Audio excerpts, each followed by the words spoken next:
इस भागवत में कभी कभी बातें लोग कहते भी हैं और कई बार आती है, वीडियो भी देख लेते हैं कि राधा जी का कोई वर्णन नहीं है भागवत में। ये सभी को पता है कि राधा जी को भागवत में वर्णन नहीं है, लेकिन जितने श्लोक हैं जितने श्लोक के जितनी अक्षर है वो सारी अक्षर में राधा रानी समाई हुई हैं। भागवत में 18,000 श्लोक में माता भगवती राधा रानी समाई हुई हैं। और इसको लिखते समय भगवान शिव जी भी देवों के देव महादेव भी माता राधा रानी को अपना गुरु बनाए हैं। भागवत में उल्लेख इसलिए नहीं है कि सुखदेव जी जो थे राधा रानी को अपना गुरु मानते थे, अपना गुरु बना लिए थे। और गुरु का नाम अब तो सब लोग लेने ही लगे, मगर गुरु का और बड़ों का नाम पहले नहीं लेते थे और लेना भी नहीं चाहिए गुरु का नाम। तो सुखदेव जी कभी नाम लिए ही नहीं राधा रानी का, बस उस श्लोक में ही समाहित करवा दिए व्यास जी उसको। और व्यास के पुत्र सुखदेव जी हैं। अब उनका चरित्र का वर्णन हो रहा है कि कैसे सुखदेव जी कैसे उत्पन्न हो गए, कैसे अवतार लिए। सुखदेव जी अपने व्यास जी के पुत्र हैं, पराशर के पुत्र व्यास जी और व्यास जी के पुत्र सुखदेव जी। भगवान व्यास जी, उनकी पत्नी वाटिका, ये दोनों बद्री नारायण विशाल, जो भगवान बद्री विशाल हैं, वहाँ पर तप कर रहे थे। वहाँ एक कुटिया, सौम्या नाम की एक कुटिया में रहते थे ये दोनों पति पत्नी। वहाँ तप कर रहे थे दोनों पति पत्नी। सती जी भगवान शिव जी से कहती हैं कि मुझे कोई कथा सुनाइए। सती जी कथा सुनने को तो तैयार तो हो गई। अमरनाथ जहां आप लोग दर्शन किए होंगे, भगवान शंकर जी सती जी को कथा सुना रहे थे।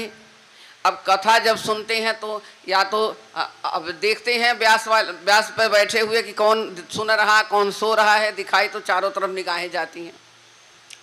तो भगवान ने कहा कि देखो मैं कथा सुनाऊंगा तुम्हें, मेरे प्रभु राम, मेरे गुरु, मेरे हृदय में रोम रोम में विराजमान मेरे राम, उनकी कथा मैं सुनाता हूँ, आप मन लगा के सुनना और हुंकारी हंकारी जरूर भरना चाहिए।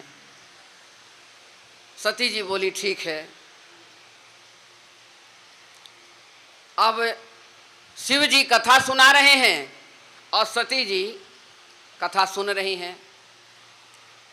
कथा सुनते सुनते माता सती जी को निद्रा आ गई। अब भगवान शिव जी सुन रहे हैं कि हुंकारी कौन भर रहा है, क्योंकि जो सुखदेव जी थे, एक चिड़िया का बच्चा था, उसको छोड़ करके उनके माता पिता कैलाश पर्वत पर चले गए। गर्भवती अपनी पत्नी को छोड़ करके चिचिड़ा जो था वो चला गया कैलाश पर। और जब गर्भ से ये निकले सुखदेव जी, तो वहीं छोड़ करके माँ भी अपने पति के पास चली गई। और जिस आसन पर बैठे हुए थे वहीं पर बगल में ये चूजा बार बार हुंकारी भर रहा है। भगवान शिव जी कहने लगे कि हुंकारी की आवाज़ आ रही है, और अपनी सती जी से पूछते हैं, कहते हैं अच्छा ये बताइए कि आपने कथा सुनी पूरी, तो थोड़ा कुछ बताओ हमको। माता सती जी कहने लगी कि मैं तो यहीं तक कथा सुनी थी और ये अमर कथा मैं तुम्हें सुनाता हूँ। आज पहली बार ये अमर कथा है, इसको मैं तुम्हें सुनाता हूँ, किसी और को नहीं सुनना चाहिए। ऐसे स्थान पर चलो जहाँ कोई सुने ही ना, पशु पक्षी भी। अब उनके दिमाग में ये बात आ गई कि कथा आप सुनी नहीं तो हुंकारी भर कौन रहा था। ढूंढने लगे, देखते क्या है कि आसन के बगल में एक चूजा है, वो बच्चा जो है वही हुंकारी भर रहा था। बस क्रोध आ गया, भगवान शिव जी को क्रोध आ गया। भगवान जी क्रोधित हो गए, कहने लगे अरे तुमने कथा सुनी नहीं, ये तो अमर हो गया, और तुम्हारे सिवा मुझे कथा किसी को सुनानी नहीं थी। बस भगवान शिव जी अपना त्रिशूल उठा लिए कि इसका यहीं पर वध कर दो, ये कथा यहीं समाप्त हो जाएगी, आगे नहीं जानी चाहिए। अब सुखदेव जी भागने लगे, त्रिशूल पीछे पीछे चल रहा है। सुखदेव जी भागते भागते चारों तरफ चले गए, बचाओ बचाओ करते हुए। विष्णु लोग गए, ब्रह्म लोक में गए, कैलाश में गए, कहीं कोई शरण नहीं मिला। तो वो जा करके कहाँ जाते हैं? बद्री नारायण, बद्री विशाल, वहाँ सौम्या कुटिया में पति पत्नी व्यास जी और वाटिका जी उसमें बैठी हुई थी, सिर धो करके निवृत्त हुई थी। और वो जम्हाइली बाहर खड़ी होकर के बाल को अपने सुखा रही थी, और इतने में जमाई आती है, शुका जो है उनके मुख में चला गया, उनके मुख में चला गया। अंदर जाते हुए, उनको प्रवेश होते हुए तो दिखाई दिया कि कुछ तो है, पर क्या है ये मुझे नहीं पता। त्रिशूल आकर के वहां खड़ा हो गया कि जो आपके मुख में गया उस जीव को मैं मारना चाहता हूं। भगवान साक्षात शिव ही पहुंच गए वहां। बताइए कथा कितनी प्रिय थी, अमर कथा थी। और माता सती जी सुनी नहीं, और पूरे भ्रमण कर रहे हैं पूरे ब्रह्मांड में, जा कर के वहाँ कहते हैं कि जो ये जीव गया है आपके पेट में, इसको हमें आप दे दीजिए। वाटिका जी कहने लगी, देखिए अब ये जो जीव है ये माँ के पेट के उदर के अंदर आया है, अब इसका रक्षा करना मेरा धर्म है, मैं इसको नहीं दे सकती। बोले नहीं, हमें इसको चाहिए। माता अनुनय विनय करने लगी, प्रार्थना करने लगी, हे शिव, कहते क्या है, जो मेरा धन गया है उसको हमें दे दो। माता वाटिका जी कहती हैं कि आपके पास धन कहाँ है, आप तो सदा निर्धन हैं, भूले भंडारी है, न घर है, न बार है, न कोई धन है, न दौलत है, आपको क्या चीज की जरूरत है? कौन सा धन हमारे पेट में चला गया? जो कुछ भी है वो जीव हमको दे दो। बोलती नहीं, जो मेरे उदर में आ गया उसका रक्षा करना मेरा धर्म है, और इसको मैं नहीं दे सकती। सुखदेव जी 12 वर्ष तक अपने माँ के पेट में रह गए, निकले ही नहीं। समय बीतता गया, समय बीतता गया, समय बीतते बीतते 12 वर्ष हो गया। तो धरती से लेकर के आकाश तक पूरे भूमंडल में, पूरे ब्रह्मांड में अंधेरा छा गया।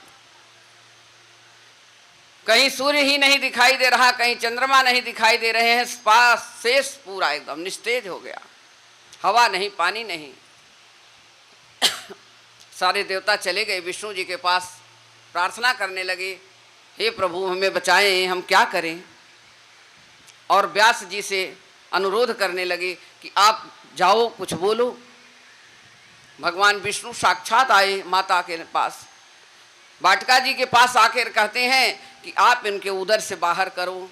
और सुखदेव जी उसी में से बोलते रहे कि हम नहीं बाहर निकलेंगे, अब मैं बाहर निकलूंगा तो मुझे माया घेर लेगी, और मैं बाहर कलयुग में आना नहीं चाहता हूं भूमंडल पर। हे माता, मुझे बाहर निकलने ही मत देना। ये माया हैं, ये माया रूपी हैं, इनकी माया मेरे ऊपर पड़ जाएगी और मेरा जीवन फिर माया में चला जाएगा, इसलिए मैं बाहर निकलना नहीं चाहता हूँ। बड़ा अनुनय विनय हुआ, बड़ा निवेदन करने लगे। तब कहने लगे कि महामाया ये हैं, ये इनका माया को कोई पार नहीं पाया है, तो हम इनके कहने से तो निकलेंगे नहीं, और राधा रानी मेरी माँ गुरु आ जाए, अगर वो कह दें तो ही मैं निकलूँगा, क्योंकि उन पर मुझे विश्वास है, मेरी माँ पे। माता राधा रानी आकर के कहती हैं, अरे सुखदेव मेरी वचन को सुनो, लक्ष्मीपति विष्णु जी तो चले गए, पर मैं तुमसे कहती हूँ कि तुम निकलो अब बाहर। देखो भूमंडल ब्रह्मांड में अंधेरा छाया हुआ है, सब चीज निस्तेज हो गई, नदियां नहीं बह रही हैं, समुद्र रुक गया है, हवा रुक गई, पानी रुक गया, सूर्य रुक गया, चंद्र रुक गया है, और आपकी वजह से जब तक आप निकलोगे नहीं, धरती पर सुख शांति नहीं होगी। बोले माता मैं आऊँगा तो जरूर, लेकिन मायापति से कहना मेरे ऊपर माया नहीं करेंगे बिल्कुल भी, क्योंकि मैं माया में नहीं आना चाहता हूँ। माता ने कहा ऐसा ही होगा, पुत्र तुम बाहर निकलो, तुम्हें कहने की जरूरत नहीं पड़ेगी, और भगवान के इस वचन को, माता राधा रानी के वचन को सुन करके जब रुक गए तो सभी लोग प्रार्थना कर रहे थे, सारे देवता। और भगवान की प्रार्थना विनती करने के बाद भगवान विष्णु आए सौम्या जी के पास, सौम्या कुटिया में वाटिका जी से उन्होंने भी प्रार्थना करी, फिर देवताओं ने भी प्रार्थना करी, तब राधा रानी माता जी आई। तो हम लोग भी प्रार्थना कर लेते हैं, भगवान को पुकार लेते हैं। सभी बैठ करके प्रभु के चरणों में चलिए।